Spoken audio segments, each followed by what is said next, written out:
Ramona the Brave by Beverly Cleary. Chapter 1.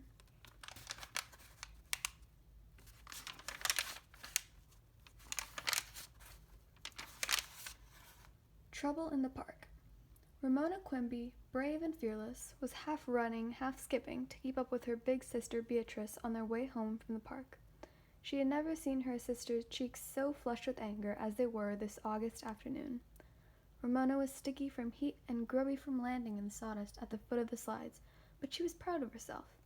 When Mrs. Quimby had sent the girls to the park for an hour, because she had an errand to do, an important errand, she hinted at, she told Beezus, as Beatrice was called, to look after Ramona. And what had happened? For the first time in her 6 years, Ramona had looked after Beezus, who was supposed to be the responsible one. Bossy was a better word, Ramona sometimes thought. But not today.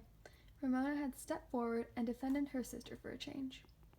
Beezus, said Ramona, panting, slow down. Beezus, clutching her library book in her sweaty hand, paid no attention.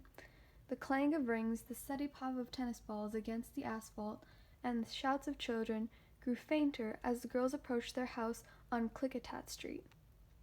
Ramona hoped their mother would be home from her errand, whatever it was.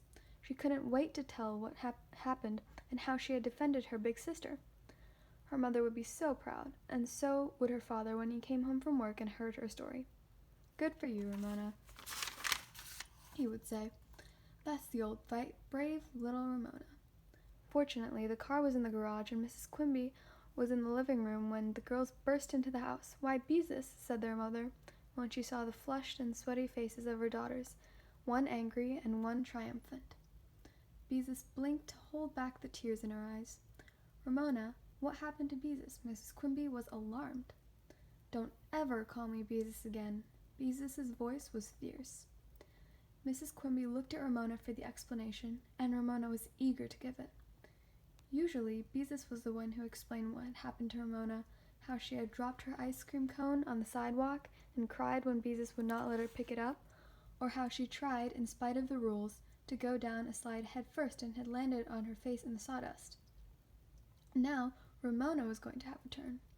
She took a deep breath and prepared to tell her tale. Well, when we went to the park, I slid on the slides a while and Beezus sat on the bench reading her library book. Then I saw an empty swing. A big swing, not a baby swing over the wading pool, and I thought, since I'm going to be in the 1st grade next month, I should swing on the big swings. Shouldn't I, Mama? Yes, of course. Mrs. Quimby was impatient. Please, go on with the story. What happened to Beezus?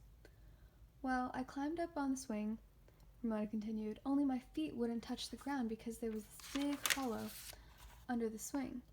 Ramona recalled how she had longed to swing until the chains went slack in her hands and her toes pointed to the tops of the fir trees. But she sensed that she had better hurry up with her story or her mother would ask Beezus to tell it. Ramona never liked to lose an audience.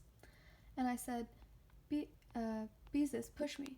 And some big boys, big bad boys, heard me, and one of them said, Ramona, eager to be the one to tell the story, but reluctant to repeat the words, hesitated.